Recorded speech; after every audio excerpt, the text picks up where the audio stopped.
All right, we're gonna like to thank my friend David here for putting the bug in my ear to do this. I'm gonna share a little bit of how my finger picking style is a little bit unique, and I think there's some people kind of fascinated by it. And my friend David was interested in how I was playing my it's kind of my signature opening tune that I do, the Candyman. And so anyhow, let me do that. And this is my first experiment with what's called the Open Broadcast System. It's an app that I'm gonna get.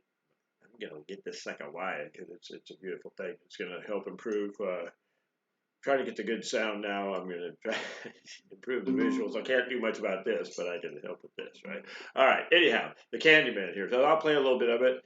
Then we'll deconstruct the tune, and I'll share with you what I'm doing with these tortured rascals right here.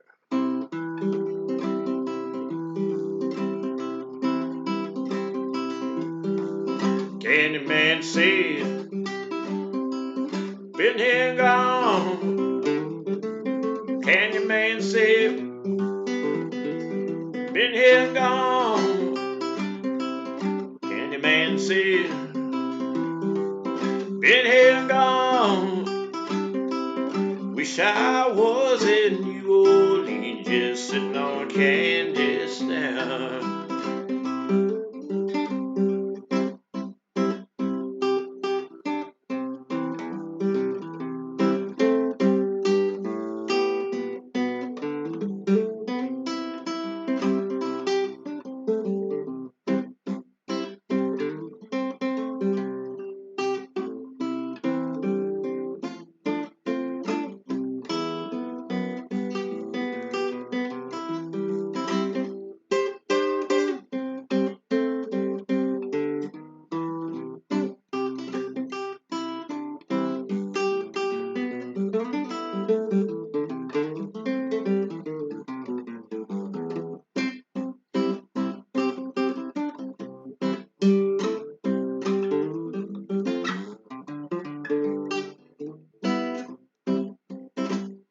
All right, so what are we doing here?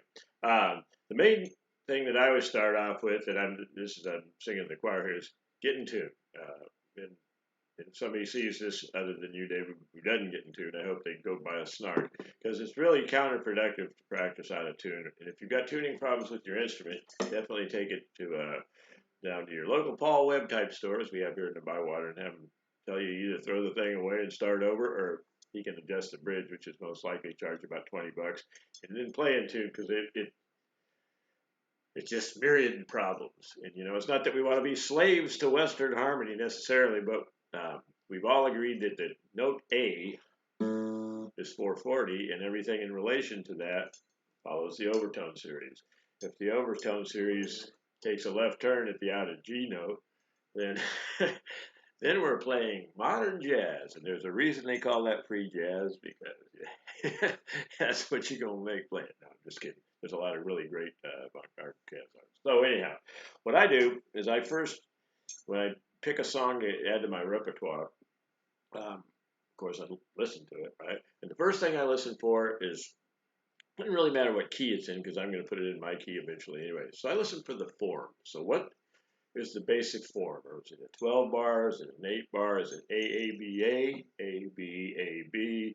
Is it AB or AAB, AAB, and then C, like in a pop song, and then back to A, and then a B, and then C, and then out, right? Whatever. So most of the folk type music that I play is generally an 8 bar, which is one of my specialties, and Candyman, for example, 8 bar song. 12 bars, there's millions of examples, and then a lot of different styles. And I try to play the different regional styles, my way, but with a strong nod to them, as I'm doing here with the Reverend Gary Davis material. And so, or they're, it's the A, B, A, like you're cheating hard or something like that, with a B section and then another A section. And that form has got to keep going when people solos. You're soloing over the form, and if you defy the form, and you've heard like recordings and people that defy the form all the time, but then that becomes what's called through composed.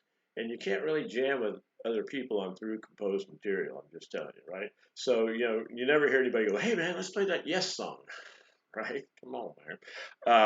But you can't hear them say, "Hey, let's play a Rolling Stones tune," because the Stones, you can pick up the form of the song almost the first time you hear it, and so and I like them. I like the simple stuff that you can mash around in. And so now I'm going to explain the Dick Deluxe shit theory. And this shit theory goes like this: people say, "What are you playing? What are you doing?" And I say, "Well, tell you what, we'll start with C." My uncle, who taught at Eastman, had a PhD with Madame Boulanger, used to say, "I do all my examples in C."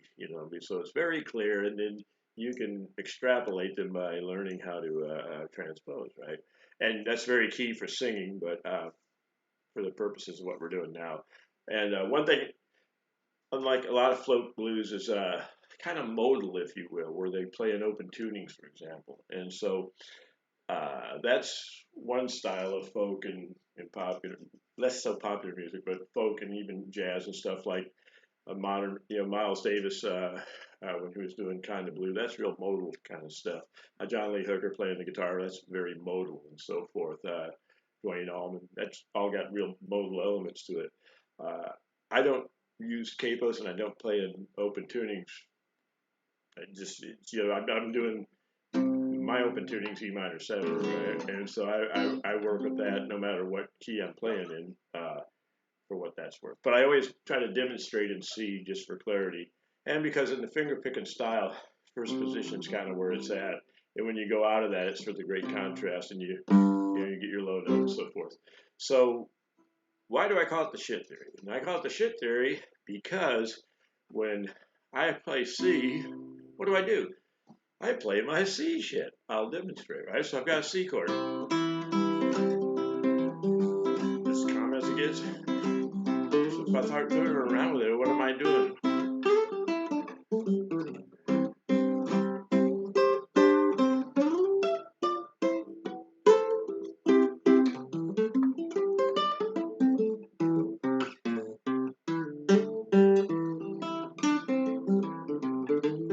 I can play C shit all day, baby. And well, what's that? Say, well, this is the C major triad, C, E, G. And the most effective, we all learned our scale.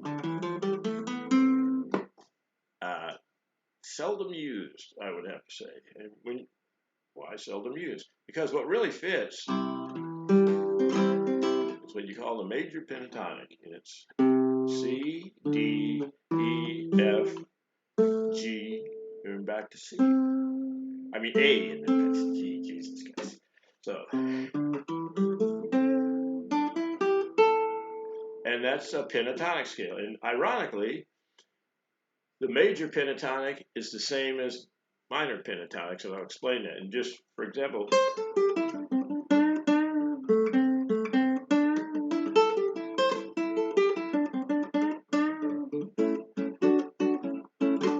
A blues, right? And we're playing what they call a blues scale. Well, that blues scale is the same as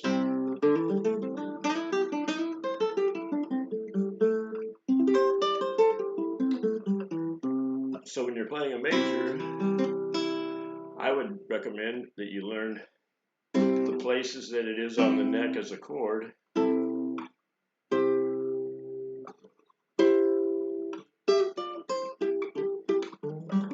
And then learn the corresponding, when you're here, what's the pentatonic for that, right? It's here, it's here, or.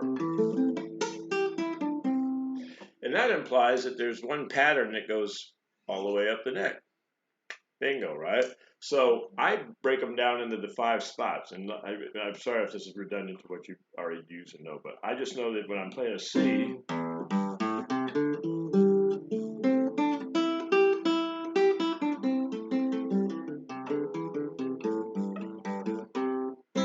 I cannot go wrong on a C chord if I play those notes. And generally, when that C major is being played, guess what the melody notes are? Those ones. So once you know it, then your ability to learn new material and do stuff, improvise, is wide open because you're hearing these melodies, and melodies are what we're trying to play, right? We're trying to combine, rhythm with melody and harmony and stuff. And so when we got a C, let's learn our C shit and have it really down.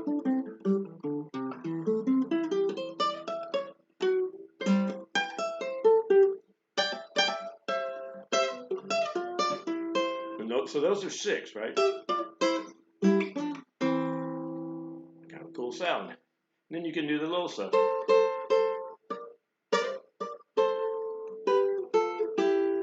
Little dyads, right? And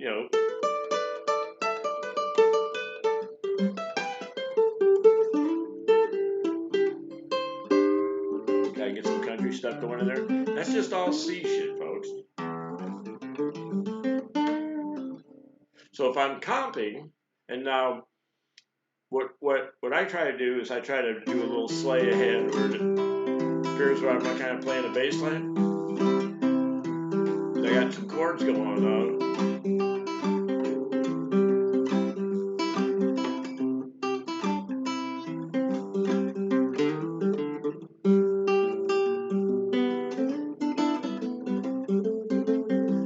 So I'm just going between my C shit and my G shit. Well, as it turns out, your G shit is exactly identical to your C shit, just in a separate spot, right? So now we go to our 5-chord G. Now what's my G shit? So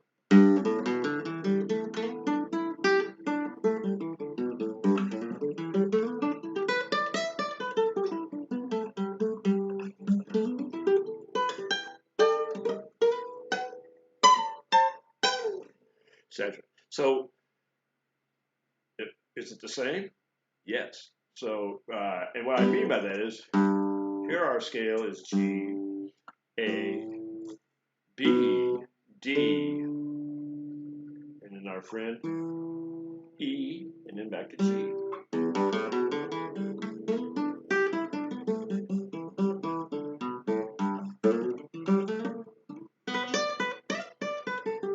That's that same pentatonic all over the neck. Well, if you learn the pattern from beginning to end, and what I mean by that is when you're in this position, I hit a clap there, correct.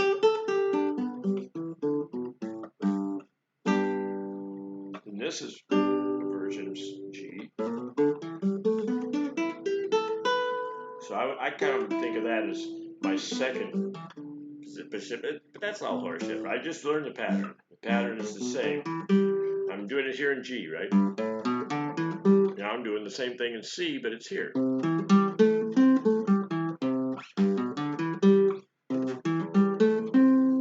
Right?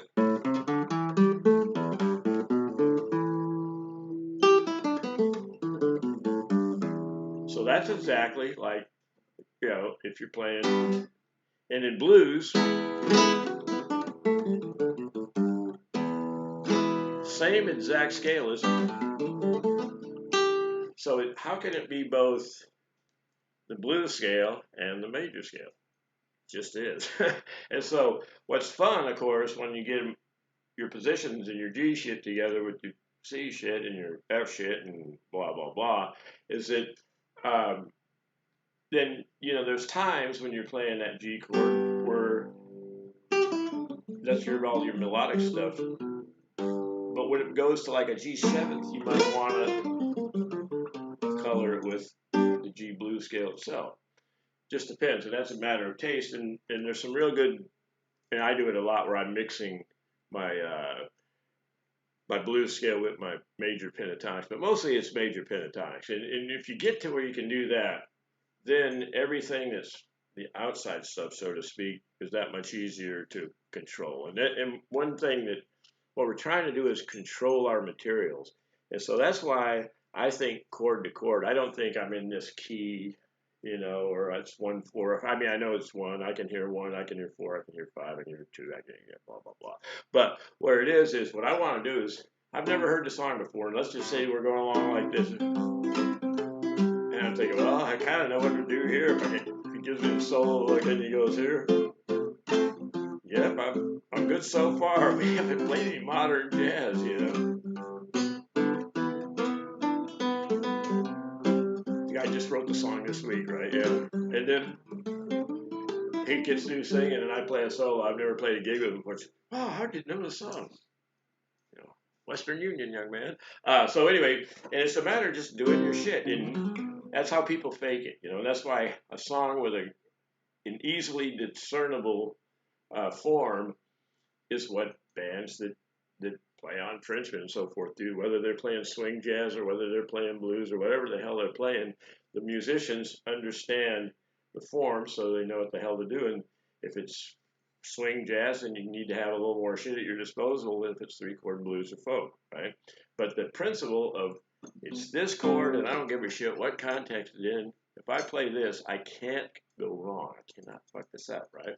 And so that's how I like to do it. So we got Candyman. We only have 3 chords to worry about. So we'll go through what those are. We got C. So it starts off at the top, and I've got a chart I'm going to send to you before I deliver this.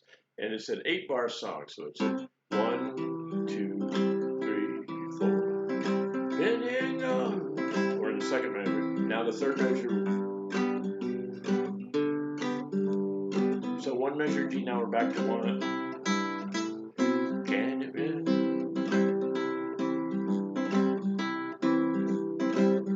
Now 1 and 2 and 3 and 4 and 1 and 2 and 3. So that's the form. So we've got 2 measures of C shit, measure of G shit, another measure of C shit, and that's the halfway point. We're 4 measures in. Now measures 5 and 6, C shit, right? Then we get out 2 beats of F shit, back to, and then we're back to the top. So that form, from the time you call a tune, even if you stop for, you know, whatever, it goes on, right?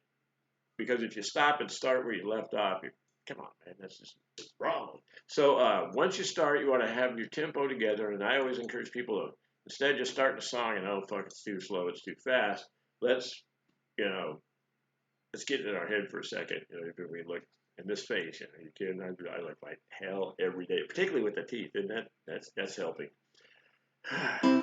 So anyway, hopefully you're getting implants when I turn 65. All right, so we're gonna so now we're C sharp.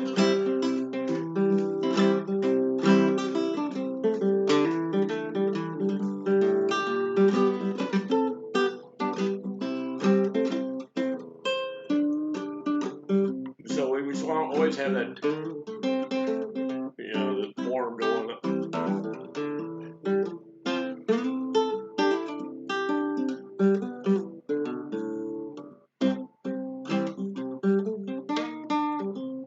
Now, one thing I do a lot of, it kind of makes, you know, is that I play around with the time. And the way you can do that, you're never defying the time that you're playing, but you're sort of, at times, dragging a little bit to get back to this. And there's a theory in music, and it's what the great improvisers understand, and it's what the lesser folks never finally get. And that's strength and weakness. And what I mean by that is, in any given musical situation, whether it's a 4-bar or 2, there's always the strong part and the weak part of it. And I'll just call it out as I'm doing it here. Strong, weak, strong, weak, strong, weak, strong, weak, strong, weak, strong. Now what the hell are you talking about, Dick Deluxe? Strong and weak. Okay, so strong. Well, I really kind of nail that.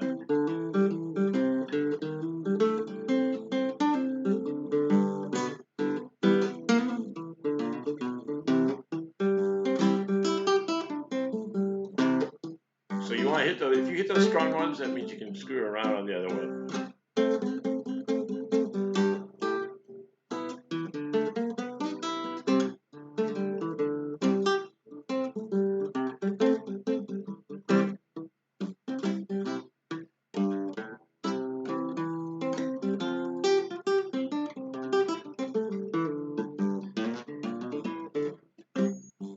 So what you want to kind of do is,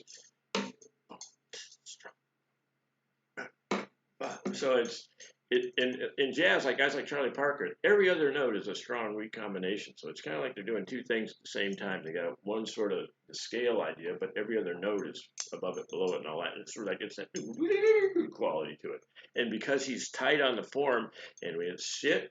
See, Charlie Parker, I guarantee you, he's way bigger bag than mine, but he's playing his C shit. And when it goes to F, he's playing his F shit, right? And so, and that's what makes it kind of gets you off the hook a little bit when you're faking it. And what I mean is, if you're on the bandstand with somebody and they're playing a song and you're like, this form is not readily availing itself to me, and that could be a real long day in the trenches. Or, okay, I'm putting the form together in my head, but I'm also like watching the guy's hands like a hawk. You're playing a G, A, and I used to, I said, baby, baby, and I'm going. Now I'm expecting him to go to 4, but what if he does something rash like down a half step? Well, then I just immediately start doing my G shit until he goes back to the A or somewhere else. And so literally, as the guy makes a chord, you just go into that shit, and you're home free, right? Know your shit. That's what I always say. So in this song, we've got C, and that's C pentatonic, which is, and there's another great little phenomena. Just while we're on this, that your one chord has the same materials, remember we're controlling our materials, as your 6th chord. So A minor and C, kissing cousins. And what I mean by that is, play an A minor and whip out your C shit.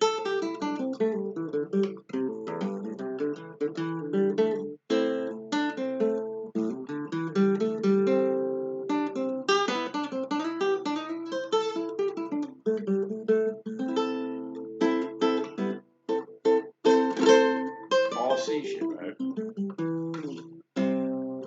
So that would imply when we get to F and we're doing our F shit, in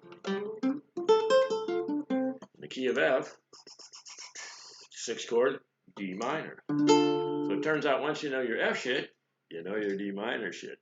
This is very handy and it cuts down the amount of time you got to figure shit out, right?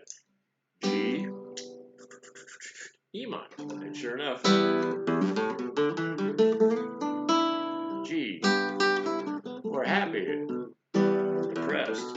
We're playing the same notes, right? So you're suggesting to the suggestible in this situation is what I'm saying. But you're safe if you're playing.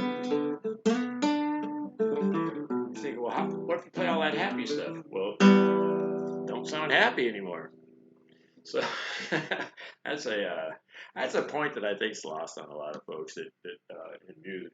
So once again, the simple materials that just let's face it, particularly in folk music and stuff like that. What do we got in our arsenal?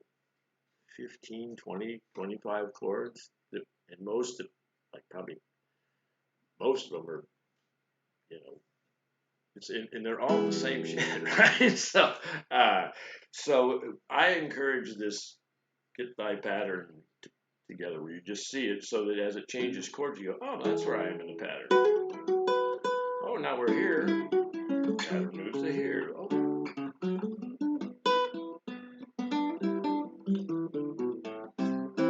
Right? So I would encourage you to learn your shit, and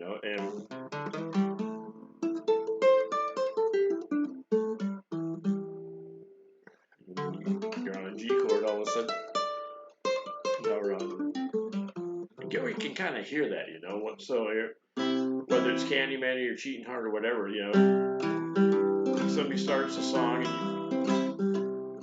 and you're obligatoing along before you even know what it is because you can't play a wrong note if you play your C shit when he's playing a C or she's playing a C, right?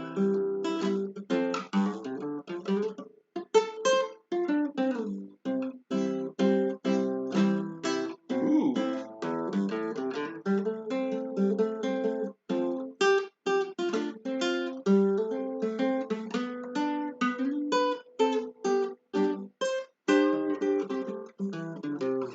And so if you can hear those changes, which I really encourage people. You know, my uncle used to have a funny thing. He'd say, "Okay, let's think of it like this." He was always coming up with analogies. How can we make this clear, right?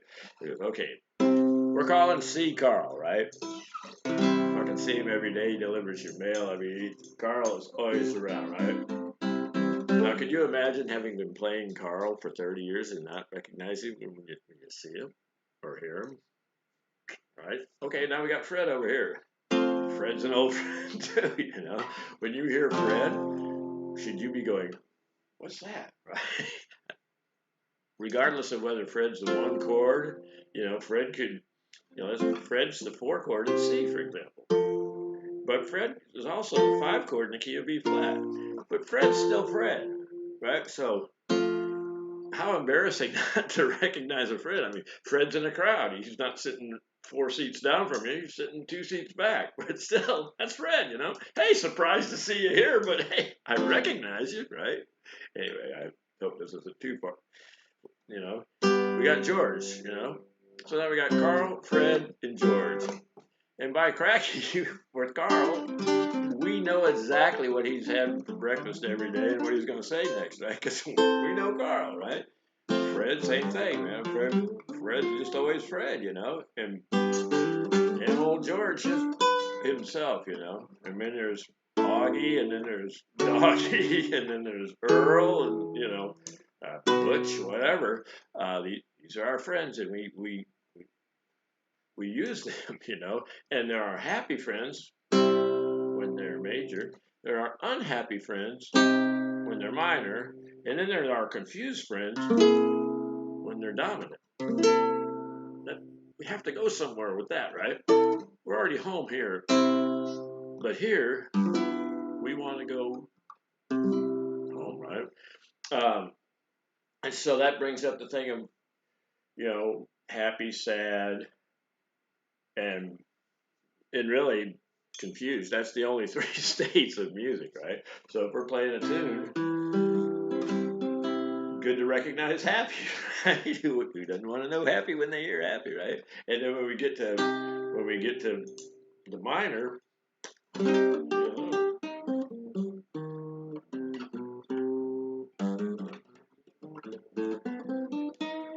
right? I did a little harmonic minor there, and but the sad, right? But then there's, you know, Hendrix, confused, right?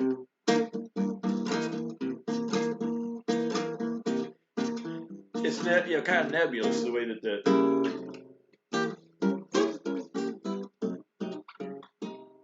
so that I call that spackle, but that we'll we'll get to spackle in a little bit. But there's really happy, sad, and tension or confusion or whatever.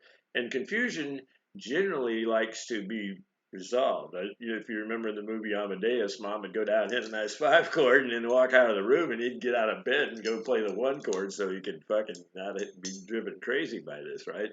Very astute of his mother or the screenwriter, because whether that was true or not, that's one of my favorite scenes in the movie.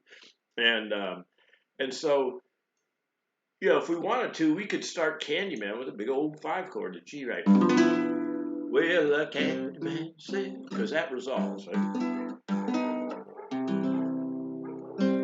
Okay, so and that can affect our G shit, because once again, when we're playing a G major, that's our G shit. G minor,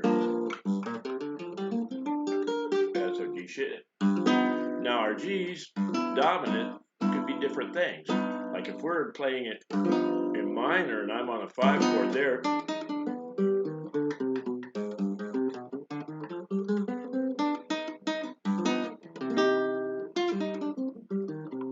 right? So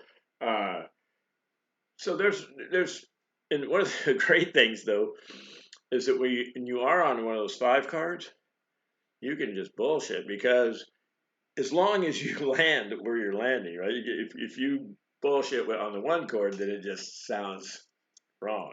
Uh, and on the weak strong theory, the weak is the bullshit part, and the strong is where you really want to, you know, that's what keeps it going. That's what keeps the song alive in the eyes of the audience and in your more importantly in the eyes of your head where because if you go off the rails everybody goes off the cliff with you, right? So that's why form is such a thing, and that's why I love 8-bar tunes like Candyman, because it's a simple form. It's just round the clock, and you can do it 50 times, you can do it 100 times, or you can do it once, or whatever the hell. And but your greatest latitude is that you have control of your material. So one thing that I'll run through is how I kind of, and I don't think anymore, but how I, what the hell am I doing with my bass notes, right?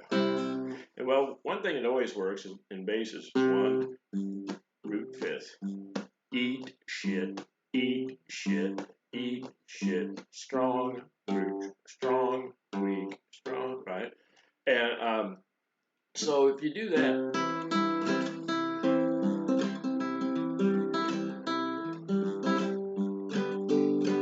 okay, 5 up there.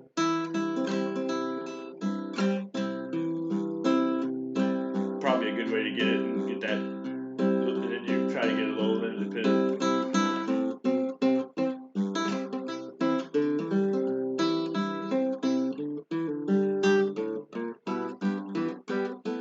So you can jerk around and stuff like that as long as you got that basic. One thing you always want is be implying that all the time. This is kind of like juggling, is what it's like, I guess, where you got only you got 3 balls, but you only got 2 hands, right? So rhythm, melody, and harmony.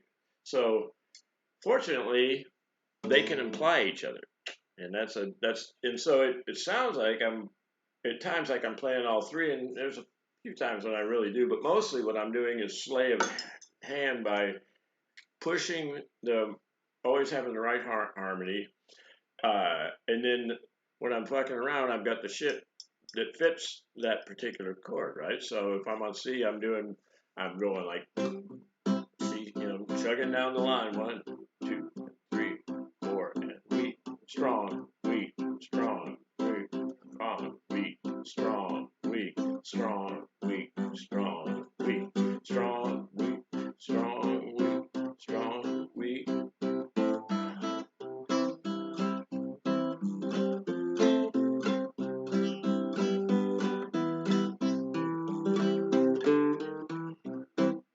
So if I have that basis in it, we're marching along, right? And we're going around the block. And it's the same block every fucking time. And there's only Carl, Fred, and George, for Christ's sake. So now what we're going to do is we're going to try to, figure out, okay, what's fun? And it's fun to do a little walk up.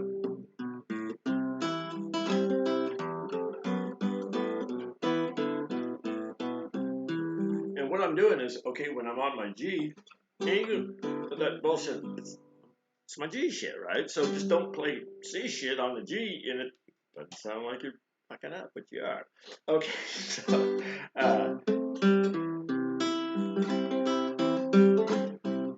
you know what? And it's also like making a cake, just because you can put in 17 layers. Most people only like about a 2 or 3, maybe a 4-layer cake, right? So you don't really need to keep adding shit in there all the time, because it gets less effective as you do it. And I'm probably guilty of laying on the sauce a little bit myself. And as an older, more mature guy, I'm trying to make it, make the most notes possible. And one thing to think about is every extra note's a pay cut.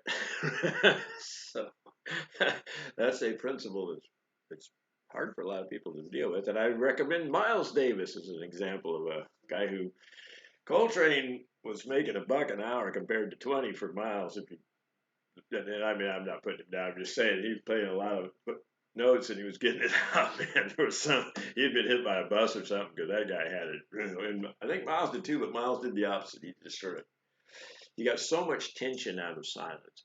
And that's actually, let me give you a little musical definition here that I swear by. And it is, and I'm stealing this from my Uncle Dick, by the way.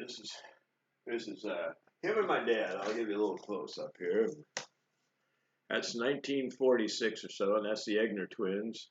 at the Hotel Jefferson, St. Louis, Missouri, and they were at the time finishing their bachelor's degree at Washington University, and then they went to the University of Chicago for graduate school. My uncle went on to study with Madame Boulanger in Paris and stuff. So they're here's a few wisdoms nuggets I got from my uncle Dick that he learned from the great Madame Boulanger herself. So you're getting it only three steps away from the lips of the greatest composition teacher of all time. So anyway, her thing is music is simply sound and silence over time.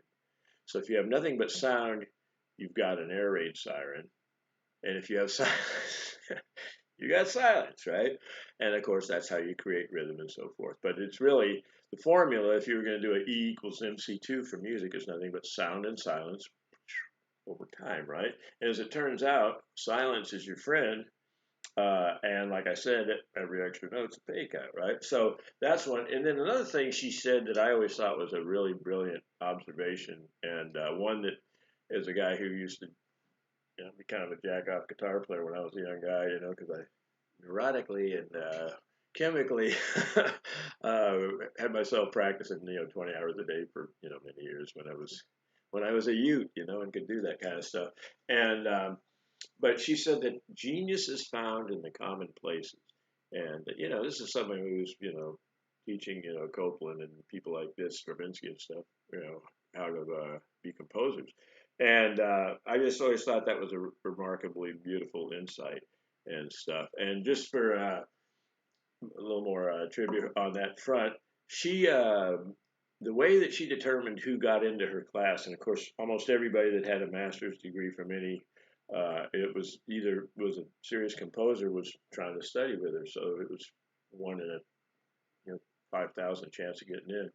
And so one of the things that she did to thin the herd, so to speak, was she would have you sight sing Bach bass lines in various singing the tenor key, singing the not just bass clef, and be able to just do that instantly. Otherwise, you were a biker, you hadn't done your homework. And my uncle had acute perfect pitch, and by then he was really, really an advanced student. And he wound up studying.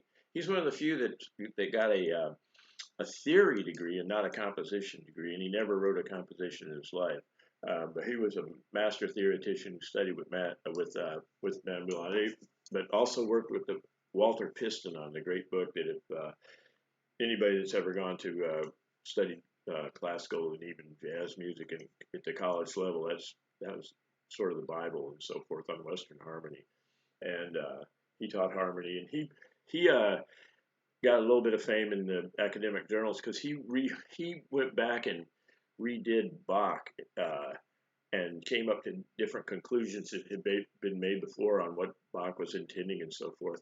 And he made a very compelling argument that Bach had composed a 12-tone piece 300 years before Arnold Schoenberg did, and explained why and so forth. So anyway, but he was the one who biggest influence on me, obviously. And I used to write out these jazz hits with the chords. He'd go, well, really nice melody, but that's some fanciful descriptions of what's actually going on harmonically. And he would reharmonize them and send them back to me, which I was forever grateful. So anyway, and she was the one also who said control of the materials. You must have control of your materials or you're out of control, right? So it's real. So in terms of practice and stuff, I would work on first getting pick a little static pattern and stuff. And truth be told, one of the things that I do that most finger pickers don't is I don't tend to stay. A lot of folks will get into that. And that's the tune, And that's I've had people say, "Well, you're not really authentic." Finger picking there. You're doing all this weird shit, right? But I'm taking the spirit of that, but I'm not just like some would suggest, like Olivia Cotton was 2 fingers, right? And then there's the classic kind of 3-finger roll thing, but I actually use all 5, not the little pinky too much, but for effect, And if I'm running out of fingers or something, but mostly I do mine with these. where they are. The four horsemen, right? Those are the four fingers that I work with. And then on this hand, some people do the thumb over thing, and there's nothing wrong with it, but I personally don't. That's just not part of my arsenal. So anyhow, the so what I do is kind of get a little something there, and you know, it doesn't have to be real rote. What you want to do once again is you want to keep that. And I'll often do that somewhere in the song where I just emphasize that that's really the driving thing. So I might be going.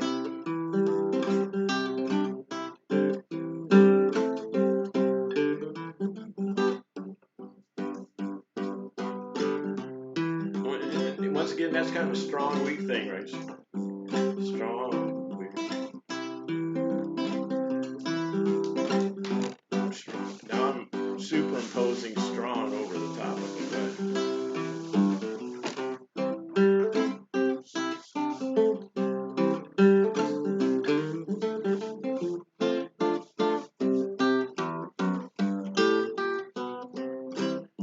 So you can plow through. Now you can't weak, or after a while it all goes to shit. But you can strong. You just don't want to strong so incessantly that you're, So you want it's another big art concept that I wildly recommend, and also came from my uncle and Madame Boulanger is art really, and it doesn't matter whether you're talking about visual art or any sort of art, but unity and variety, right? So what it means by that is if you have too much unity, then it gets pedantic, gets boring pretty quickly. And if you have too much variety, it's chaos. There's just and so I suppose an example. I remember one time I went to a ZZ Top concert, and they showed about 5 minutes of it on the evening news in Memphis that night.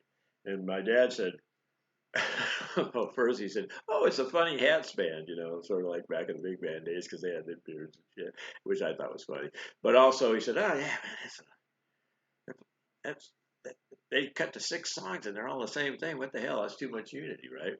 And then, like my dad, got off the bus, as they say, on Ornette Coleman in modern jazz. If you're familiar with Ornette, he sort of did the free improv, and it was, everybody was doing their thing. I personally love it, and I hear a lot of unity in it, but to the listener, it's like so much variety that, of course, he was never really commercially very successful. Kind of had a cult following, very influential as a jazz composer and person in the world of jazz. But I mean, I gotta say, I've seen Ornette empty rooms more than once, and it's tough sledding. It's nothing. He does not fit into easy listening, and it's all variety. So what we tend to really like, and I always think in popular music, the great example of unity and variety is the Beatles, because you listen to them and you always know it's them, but goddamn, they're spreading it all over the place. Less so, and I'd say more. They get kind of a variety out of the way they handle their unity would be the Rolling Stones, because other than that crazy satanic or whatever, not satanic, the one where they're sitting around in the Swami outfits, it was horrible, where they were copying Sgt. Pepper's, and then they went back to being the Stones. They were cool again, and they kind of are doing the same thing, but they squeeze enough variety out of it to make it more interesting. But I think most of the acts that we see, certainly not most of the famous people, they sort of have and in country sometimes you think, oh, that's just all unity. It all sounds the same, but then you listen to somebody like Waylon, try playing that shit right. That's some variety. Willie, like, what the hell's he doing? And he's a perfect example of somebody who, man, he's dragging that beat to where he's almost in the wrong measure. He's so far behind the beat and stuff. And I'm kind of with him on that. I love that.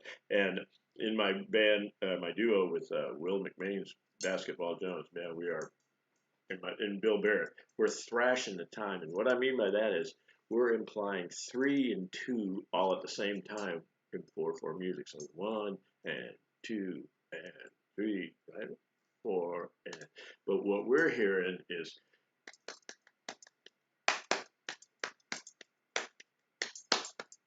So 2 and.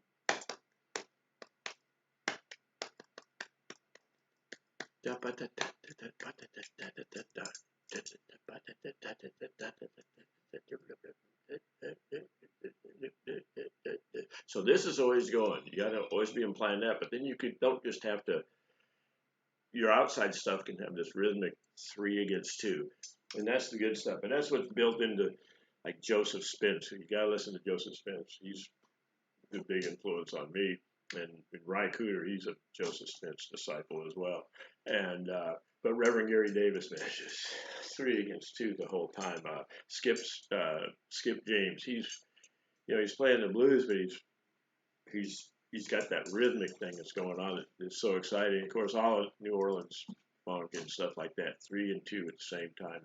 So they just decide on it. The groove is here's 1, 2, 3, and 4. And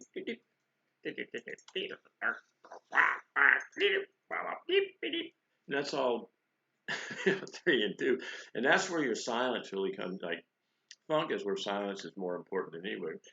And James Brown being the king of that, because it's that tension created by the silence, and whether you're using it in a strong or a weak position, you can make it work for you. But it only works for you once again if the form is unrelenting and that groove is always there. Then you have great liberties because it turns out you have in a 4-bar measure, you have 2 measures of, paying attention to mom and dad, and then you got, the rest of the measure, it's go outside and play with your pants down, right? And so that drum ins, out, in, out, and now I'm doing nothing but in, right?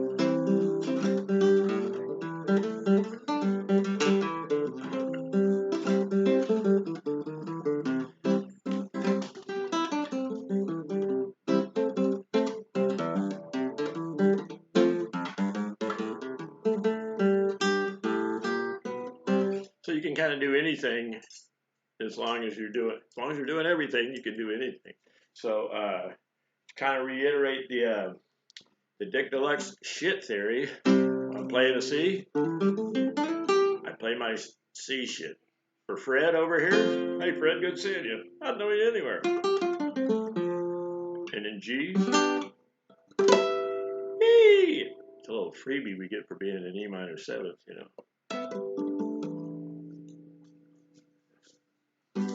So anytime you're playing that,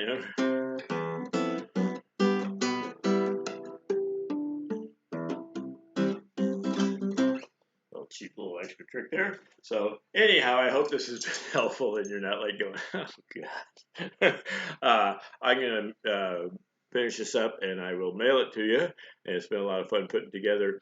And then I also have a chart of it with a few pearls of wisdom on it. All right. All right. Appreciate your interest. And we will do this sort of thing again, I have a feeling.